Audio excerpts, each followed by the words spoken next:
Have you ever felt a wave of panic, shame, or despair overwhelm you, like out of nowhere? It's like your whole body is reacting to danger, but there's no actual threat in front of you, or it's disproportionate at least. That may be an emotional flashback. An emotional flashback is not a memory you see, like in a typical PTSD flashback. It's a memory you feel. Your nervous system reacts as if you're back in a terrifying or overwhelming situation, even if nothing dangerous is happening right now. Pete Walker calls this amygdala hijacking, where you have a sudden, visceral emotional reaction that doesn't seem to make sense in the situation. Emotional flashbacks are one of the hallmark symptoms of complex PTSD, a condition often caused by chronic childhood abuse, neglect, shaming, or emotional abandonment. And Pete Walker, who's a therapist, an author, and a survivor of CPTSD, describes emotional flashbacks as a sudden, intense regression into the emotional state of a wounded inner child. You might not even know what sets it off. It could be a comment from a coworker, a scent, or even something as simple as feeling happy. But that triggers an intense, overwhelming emotional state. You might feel small, worthless, scared, or alone. You might get flooded with shame, or your body may freeze or shut down. You might feel completely hopeless, abandoned, or alone. It's like you're reliving your most scary and helpless feelings from childhood. You probably aren't even actively remembering a moment from your childhood. It's just that that feeling has returned. Now here's the thing, this reaction is not your fault, it's your nervous system trying to protect you based on past experiences, but you don't have to stay there. Pete Walker listed 13 powerful strategies to help you move through emotional flashbacks when you have them, and this will help make you more resilient. And the more you practice these strategies, the less likely you are to have emotional flashbacks in the future. So, let's walk through them together.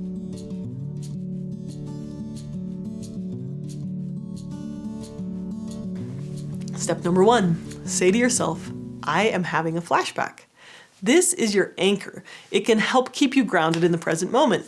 Naming the experience helps you shift from being the flashback to witnessing the flashback. Say it out loud or in your mind. This is a flashback. I'm not in danger right now. This feeling is a memory.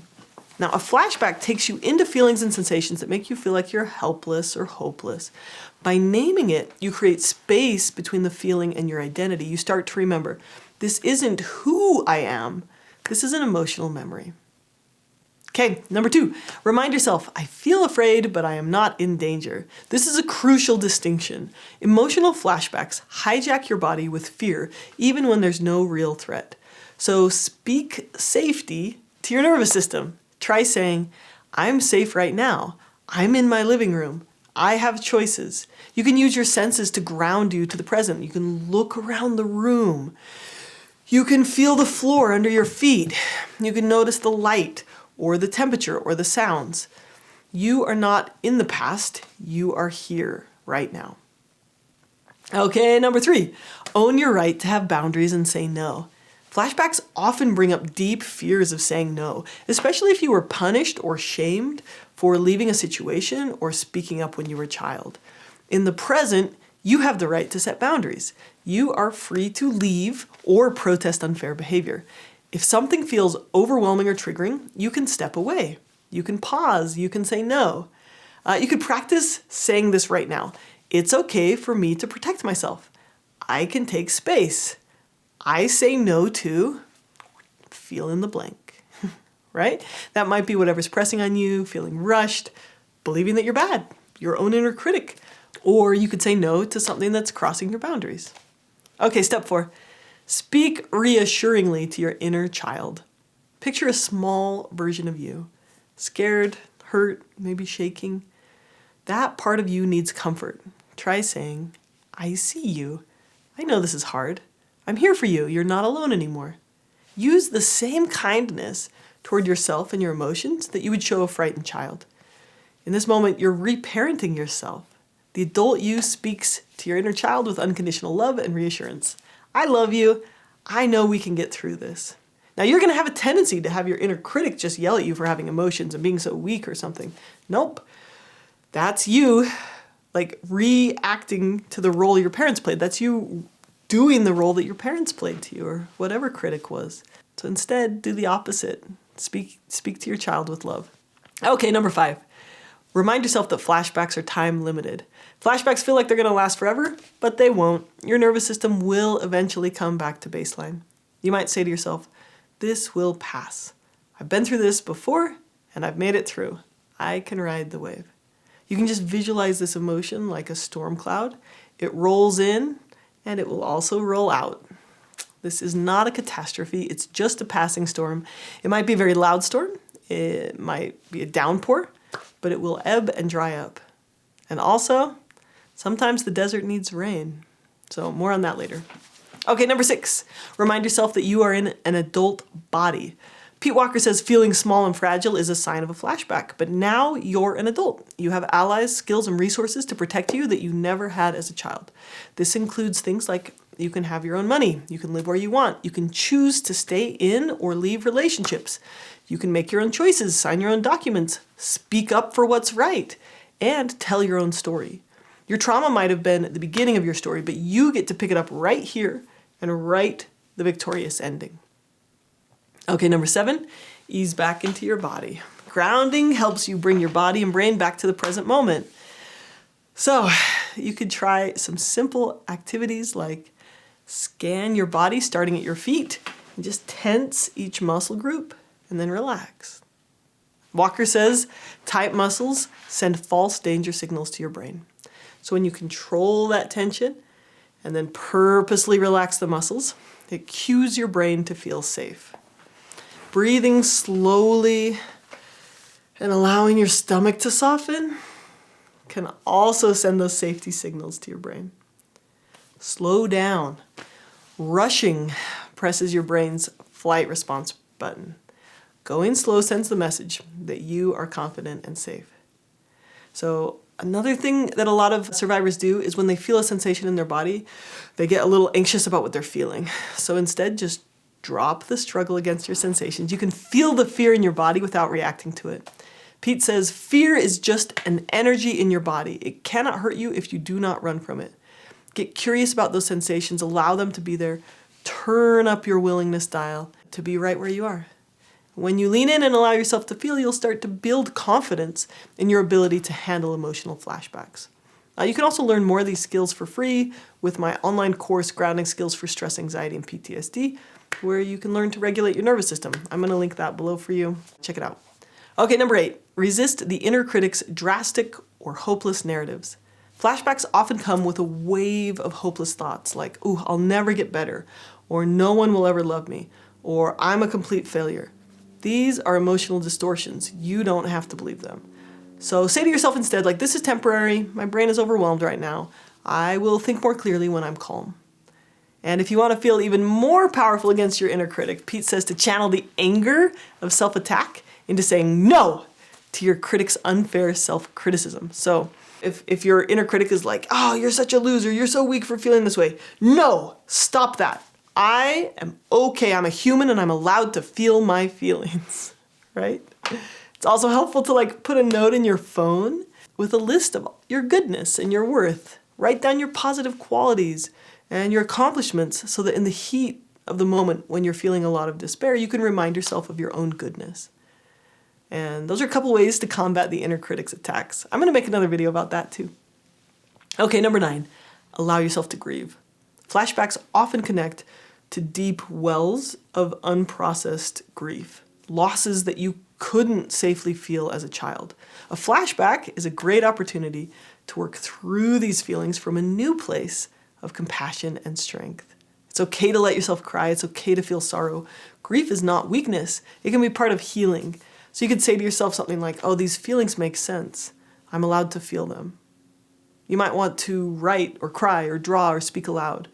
Maybe your body's asking for something. Maybe it's asking to run. Maybe it's asking to fight. Maybe it's asking to rest or to be hugged. Let your body express what it couldn't express before.